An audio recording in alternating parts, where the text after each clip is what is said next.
দালালরাজ মুক্ত করতে হবে হাসপাতালগুলিকে, কন্ট্রোল রুম থেকে চলবে নজরদারি। স্বাস্থ্য ভবনে গিয়ে ঘোষণা করলেন মুখ্যমন্ত্রী শুভেন্দু অধিকারী। জানালেন নিউ টাউনে আদানি গ্রুপ তৈরি করছে 2000 বেডের আন্তর্জাতিক হাসপাতাল।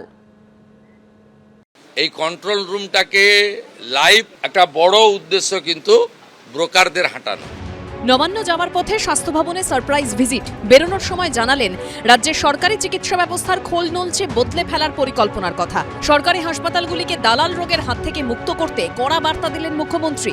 এই কন্ট্রোল রুমটাকে লাইভ মনিটর এই জন্য করা হয়েছে যাতে কোনো দালাল, যাকে আজকে সকালে ওখানে দেখা গেছে, কাল সকালে দেখতে না পাওয়া যায়। এটা একটা বড় উদ্দেশ্য কিন্তু ব্রোকারদের হাঁটানো। ইনিশিয়ালি এটা স্টার্ট হয়েছে, মানে মর্নিং শোজ দ্য ডে।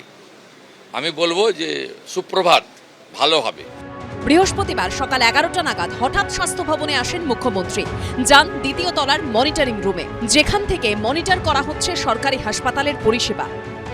স্বাস্থ্য ভবনের যে কন্ট্রোল রুম, সেই কন্ট্রোল রুমের ভেতরে রয়েছে আমরা কলকাতার সমস্ত মেডিকেল কলেজের যে গুরুত্বপূর্ণ স্থান, প্রবেশ পথ এবং ভেতরে আউটডোর, ইনডোর, ট্রমা সেন্টার, সমস্ত জায়গার সিসিটিভি ফুটেজ এখানে ফুটে উঠছে এবং একই সঙ্গে সেগুলোতে নজরদারি রাখছেন এবং নজরদারির পাশাপাশি তারা তথ্য সেগুলোভাবে নথিভুক্ত করছেন এবং সেই নথিভুক্ত করা তথ্য তারা বিভিন্ন জায়গায় পাঠাচ্ছেন। মুখ্যমন্ত্রীর সঙ্গে ছিলেন স্বাস্থ্যমন্ত্রী শারদ মুখোপাধ্যায়, স্বাস্থ্য প্রতিমন্ত্রী সুমনা সরকার। প্রশাসন সূত্রে খবর, চলতি মাসের মধ্যে মহকুমা স্তরের সব সরকারি হাসপাতালকে এই মনিটরিং সিস্টেমের আওতায় আনা হবে। বিসি রয় হাসপাতাল, তার যে পেছনের গেট, অর্থাৎ পেছনের গেটের যে ফুটেজ, সেটাও অর্থাৎ শুধুমাত্র হাসপাতালের ভেতরে নয়, আমরা দেখতে পাচ্ছি একজন নিরাপত্তা রক্ষী বসে আছেন। এখানে আমরা দেখতে পাচ্ছি একটা ডিপার্টমেন্টের ছবি, পেশেন্ট ওয়েটিংয়ের এরিয়ার ছবি, অর্থাৎ প্রত্যেকটি কোনার ছবি কিন্তু এই কন্ট্রোল রুম থেকে মনিটর হবে। মুখ্যমন্ত্রী আমাদের 2 সপ্তাহ আগে বলেছিলেন যে কন্ট্রোল রুম তৈরি করা দরকার।